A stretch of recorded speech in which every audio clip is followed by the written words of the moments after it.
রাসূল তো এতিমদের সরদার, পৃথিবীর কোন এতিম যেন বলতে না পারে নবীজি আমার ব্যাপারে কি বলবেন, আমি তো এতিম মানুষ, আর তিনি আমার ব্যাপারে কিভাবে আমার দরদ বুঝবেন। নবীজিকে আল্লাহ পাক এমন এতিম বানালেন, সমস্ত দুনিয়ার এতিমদের সরদার বানালেন। মায়ের পেটে যখন তিনি ছিলেন 6 মাসের সময় মায়ের পেটে থাকাকালীন বাপের এতিম হয়ে গেলেন। যখন প্রসব বেদনা শুরু হয়েছে মায়ের, দুনিয়ায় যখন তিনি আসবেন, হযরতে আমিনা ঘরের ভিতরে বসে তার অবস্থাটা কি, এই সন্তান পৃথিবীতে আসতে পরে যিনি সবচাইতে বেশি খুশি হবেন তিনি তো আজ দুনিয়ায় নাই। মনের ভিতরে কত কষ্ট। আল্লাহ রাব্বুল আলামিন তার হাবিবকে দুনিয়া আনলেন। রাসূলের দাদা ঘরের সামনে তাঁবুর সামনে দাঁড়ায়া তায়েফ থেকে আগত সাদিয়া গোত্রের লোকদেরকে বলতেছেন, এই ঘরের ভিতরে একটা এতিম বাচ্চা আছে, বেশি টাকা কড়ি দেওয়া যাবে না, যদি দয়া হয়ে নিয়ে যাও। গরিব মানুষ, এতিম মানুষ দেখে শুনে কেউ আর নিতে চায় না। সবশেষে এলেন ভাগ্যবতী মেয়ে, ভাগ্যবতী মহিলা হযরতে হালিমাতুস সাদিয়া, তিনি এসেছেন। কোনো ছেলে পেলে পায় নাই, সকলের শেষে তিনি এসেছেন। আব্দুল মুত্তালিব বলছেন, এই ঘরের মধ্যে একটা এতিম বাচ্চা আছে, দয়া হলে নিয়ে যেতে পারো। তিনি স্বামীর সঙ্গে পরামর্শ করলেন, এরপরে বললেন যদি দেখতে অন্তত ভালো হয়, মন যদি ভালো লাগে নিয়ে যাব, একেবারে খালি হাতে ফিরে যাওয়ার চাইতে তো ভালো।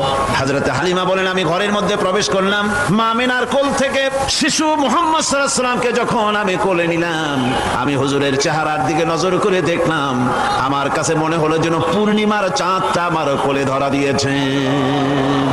রাসূল কি শিশু মুহাম্মদ সাল্লাল্লাহু আলাইহি ওয়াসাল্লাম কি যখন নিয়ে বাড়ির দিকে রওনা হলাম, যে গাধা আমার সকলের পেছনে এসেছে সেই গাধা এখন সকলের আগে ছুটে চলে যায়।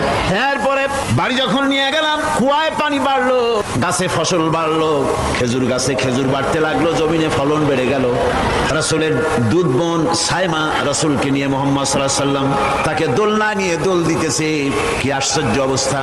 সাইমা তাকে দোল দিচ্ছে আর বলতেছে, বেঁচে থাকুক মুহাম্মদ সাল্লাল্লাহু আলাইহি ওয়াসাল্লাম, সে দীর্ঘজীবী হোক। কবি লিখতেছেন, কি আশ্চর্য কথা, বেদুইন বালিকা কারে নিয়ে দোল দেয় সে কি তা জানে? বিশ্বনবী মুহাম্মদ রাসূলুল্লাহ সাল্লাল্লাহু আলাইহি ওয়াসাল্লাম এভাবে এতিম অবস্থায় জীবন তার শুরু হলো। যখন তিনি ফিরে এলেন 6 বছর বয়সের সময়, যখন মায়ের কাছে তিনি ফিরে এসেছেন, প্রতিদিন তিনি খেলা দেখতে যান ময়দানে। ইতিহাসের মধ্যে লেখা হয়েছে, মা প্রতিদিন সন্ধ্যার সময় তাকে ফিরে পান। আজকে সন্ধ্যা হয়ে গেছে, শিশু মুহাম্মদ সাল্লাল্লাহু আলাইহি ওয়াসাল্লাম বাড়ি ফেরেন না। কারণ কি, কেন বাড়ি ফেরে না? সন্ধ্যার দিকে তিনি চলে গিয়েছেন পাহাড়িয়া ময়দানে, যে দেখেন ধুধু করতেছে, চতুর্দিকে সন্ধ্যা হয়ে গেছে, অন্ধকার হয়ে গেছে, কোনো ছেলে পেলে নাই, কেউ নাই। পাহাড়ের পাদদেশে বসে শিশু মুহাম্মদ সাল্লাল্লাহু আলাইহি ওয়াসাল্লাম কাঁদতেছেন। মা প্রশ্ন করলেন, বাবারে সন্ধ্যা উত্তীর্ণ হয়ে গেল, কেন একা একা বসে বসে কাঁদো? তিনি বলছেন, মাজি আজ কদিন খেলা দেখতে আসলাম ময়দানে, প্রতিদিন দেখি যখন সন্ধ্যা হয়ে যায় মুরব্বী শ্রেণীর কিছু লোক আসে, ছেলেকে নাম ধরে ডাক দেয়, ছেলেরা দৌড়ে তারা বাবার কাছে চলে যায়, আর বাবা ছেলেকে করে নিয়ে মুখে চুমা দিয়ে বাড়ির দিকে নিয়ে যায়। আমি আজ কদিন পর্যন্ত এই ময়দানে এলাম, কোনোদিন সন্ধ্যা বেলায় তো কেউ এসে আমাকে মুহাম্মদ বলে একটা ডাক দিল না। আমার আব্বা কি নাই? আল্লাহ রাব্বুল আলামিন বলেন, আলাম ইয়াজিদকা ইয়াতীমান ফাওয়া, এরকম এতিম অবস্থায় পেয়ে আমি কি আপনাকে আশ্রয় দেই নাই? আপনাকে আমি পেয়েছি এতিম অবস্থায়, এরপরে আমি আপনারে আশ্রয় দিলাম।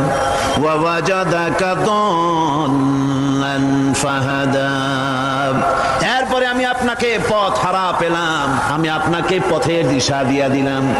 ওয়া ওয়াজাদাকা আইলান ফাআগনা, এরপরে আমি আপনাকে দরিদ্র অবস্থায় পেয়ে তারপরে আমি আপনার দারিদ্র মুক্ত করেছি আপনাকে। সুতরাং ফাআম্মাল ইয়াতীমা ফালা তাকহার ওয়া আম্মাস সাইলা ফালা তানহার ওয়া আম্মা বিনি'মাতি রাব্বিকা ফাহাদ্দিস। সুতরাং নবী, ইতিমের প্রতি নির্মম ব্যবহার করো না, ইতিমের প্রতি ভালো ব্যবহার করো, নির্মমতা দেখায়ও না, আর ভিক্ষুককে ধমক দিও না, রূঢ়তা দেখিও না, আর আল্লাহর নিয়ামতের প্রশংসা করো।